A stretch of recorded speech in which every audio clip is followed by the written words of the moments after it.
Good. Did they leave you a parting gift before you left Charlotte? What's that? They give you a parting gift before you Oh, left? yeah. The last game. Or second to last game.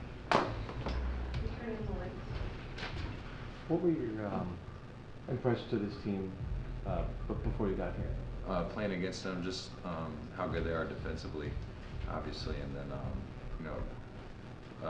we played the Clippers tight in Charlotte early in the season, and then when we came here to play, I think they got up by 30 or 40 and really controlled the game at both ends. So just a veteran team, a team that knows how they want to play, and seemed really disciplined that second time we played them. And then obviously the first time, Kawhi hits a game winner, which he's done before. So it was an impressive closing of that game. In your short time here so far, have you kind of been able to speak with some of the guys and get an understanding of what your role would be? And obviously you're a veteran, you've been in the league for a while.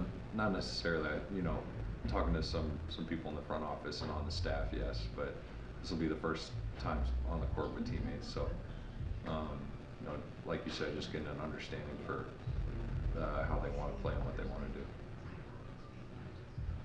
Mason, when it comes to your ability to pass the ball, something that Frank brought up was the 2016 playoff series when you were with Portland, and he was the outlet guy when they were trapping Dame or trapping CJ, picking the Clippers apart. I remember y'all won the last 4 games in that series.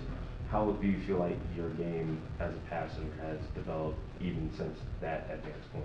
Yeah, I think it's, it always passing is always better when you play with really good players. So, I think just getting into different situations and understanding spots where guys want the ball, and then getting some kind of chemistry with them, it makes it easier, and something I look forward to playing.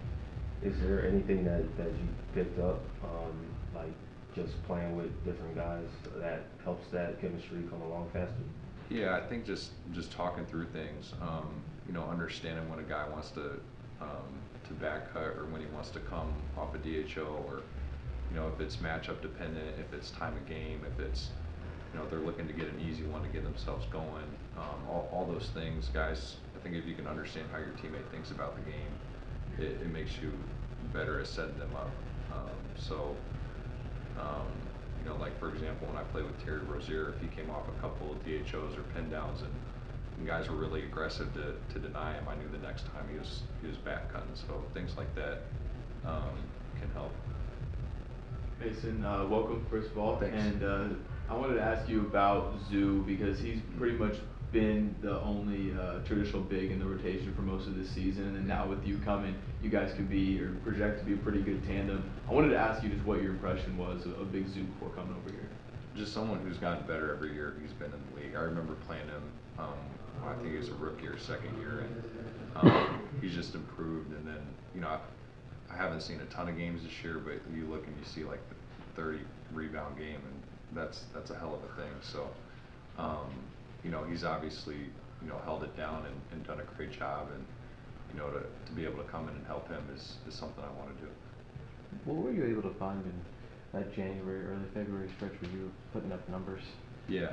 I think a lot of it is just, my approach is, how can I help us win? And we weren't scoring the ball well, and we weren't efficient shooting where I was at. So, it was a lot of getting more on the offensive glass and then looking to score more when I did get the ball. So I'd attribute it to that. When you see a team like this that doesn't necessarily have this traditional point guard type of role here, Terrence Mann is starting right now. Given that you're such a playmaker, do you feel like that's a role you could really just kind of plug into and be really helpful right away? Definitely.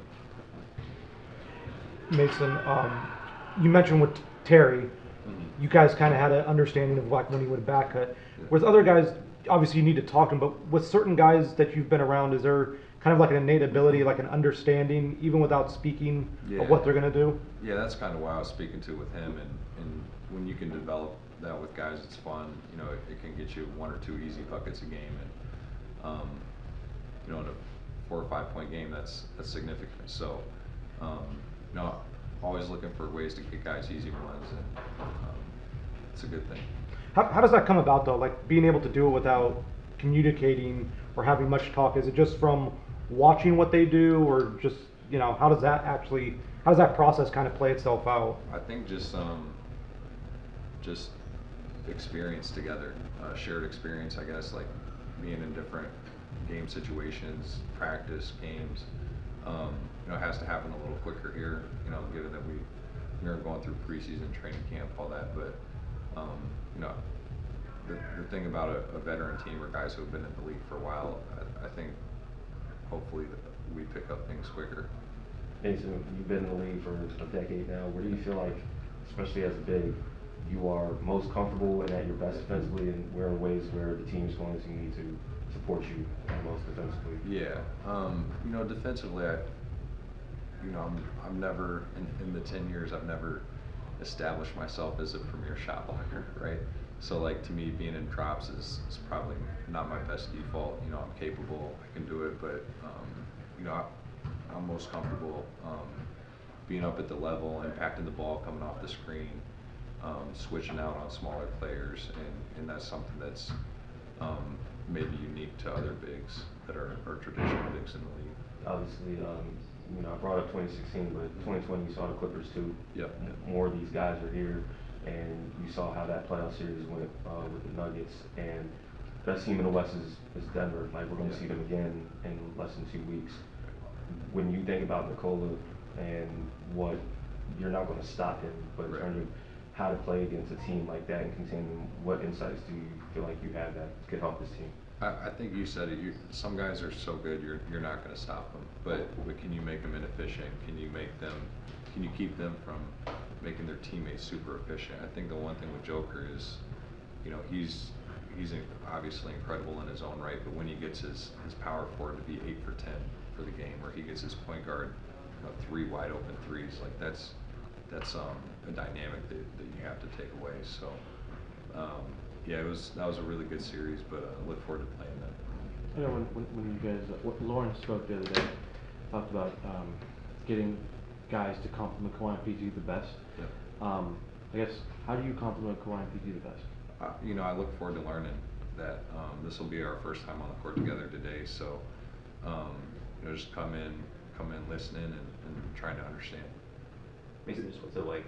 I mean, everything about the moves they made was to pursue a championship. Yeah. Like, what's it like to step in after a trade and Man, there's only about 23 games left in this year for this team. They played so much to not have that much runway, to know Right. like the big stakes that are on this roster.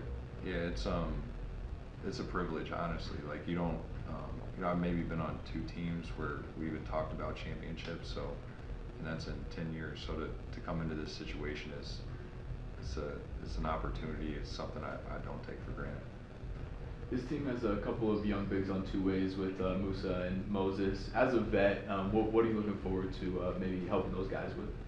Yeah, just you know, helping them understand, as I am myself, what the staff wants, and then, you know, giving them that. I think, you know, as a big in the league, and this team in particular, like these guys said, just, you know, how can you make the stars play even better? How can you help the next guy? That's really what the role is anymore, and it's an important one. So, you know, if I can share that with those guys, I look forward to it. Why'd you go 40-40? Family number. Because you know, I have some uncles, and on my mom's side of the family, a lot of people were, so just went with it. It's funny, I was talking to Nico Batum on Friday after the trade deadline, and he said that you got to Portland as soon as he left Portland, Yeah. and you got to Charlotte shortly after he left Charlotte, I've been following and now the third team, you guys are finally together. I guess it's going to be like to play with him. I'm looking Finally. forward to it. You know, it's funny, I don't know at all, but everywhere he's been, Dame loved playing with him. I was just talking to Marvin Williams, he loved playing with him. I haven't had anybody say it back. You know, Cliff, coach in Charlotte, loved coaching him. And you just hear about how ball friendly he is, you know, how he makes the right play, and you know, he shot the hell out of the ball when we played you guys here, so I'm looking forward to playing with him. So you got a left-hand jump shot now. Yep. How comfortable are you breaking that out? I mean, you did some outside the paint shots. Yep. Like, how comfortable are you like breaking that out when you left open or whatever. Yeah, I'm comfortable with this. This is something I changed into last season and then spent the off season with this, so it's comfortable. Thank you, Mason. Thanks, guys. Let's get ready for Hoop Jab.